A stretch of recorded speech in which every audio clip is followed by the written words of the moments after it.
Le Notre Père n'est pas seulement une prière, c'est aussi un manifeste, un programme de vie qui concerne tous les hommes, parce qu'il concerne l'homme.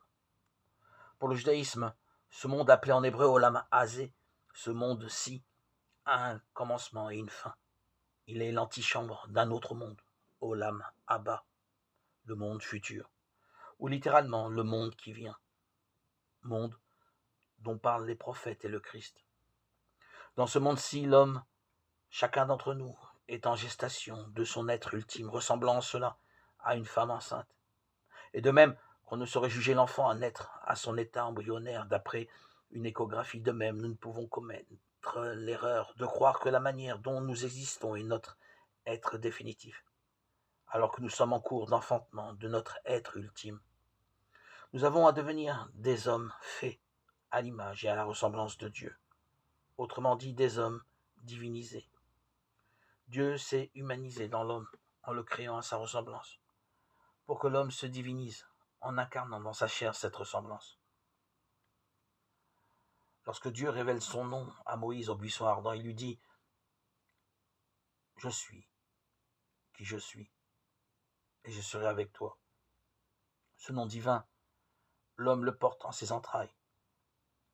Il est la présence de Dieu en devenir en lui au cours de la mise au monde.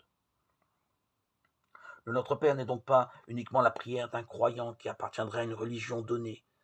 C'est une manière d'être homme, d'être au monde, dans les trois modalités relationnelles qui fondent tout être humain. Relation à soi, à l'autre et à la transcendance. Les 7 demandes de cette prière répondent aux questions existentielles que tout homme peut se poser un jour ou l'autre au cours de son existence. Des réponses qui, à mon avis, peuvent convenir et satisfaire chaque homme dans le respect et la liberté de ses choix religieux et spirituels. Car aucune référence à une religion particulière n'y figure. Des réponses à la fois simples et compliquées qui peuvent toucher et emplir le cœur d'un savant, comme celui d'un ignorant, d'un adulte, comme celui d'un enfant. D'où est-ce que je viens? Je reçois ma vie du Créateur, qui est mon Père. Qui suis-je? Son Fils? Ce monde a-t-il une finalité? La venue de son règne? Qui est l'autre? Mon frère? Quelle est ma vocation? Amener le monde et mon être à son achèvement en aimant le Père et mon prochain comme moi-même, jusqu'à donner ma vie pour lui. Ces 7 demandes nous enseignent tout à la fois comment transformer notre être pour faire de lui un fils du Père et un frère. Comment passer de l'image à la ressemblance, du 7e jour au 8e jour, de l'existence à la vie éternelle. Comment nous humaniser pour nous diviniser. Pour nous résumer, la vie nous est donnée. Il nous reste à acquérir notre être en donnant à notre tour. Seul le don et l'attention à l'autre justifient notre existence.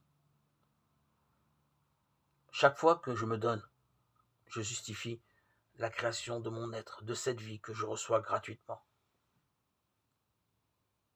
En cette existence, je suis en gestation de moi-même. Je porte en moi plus que moi. Je porte à la fois l'autre et mon être messianique.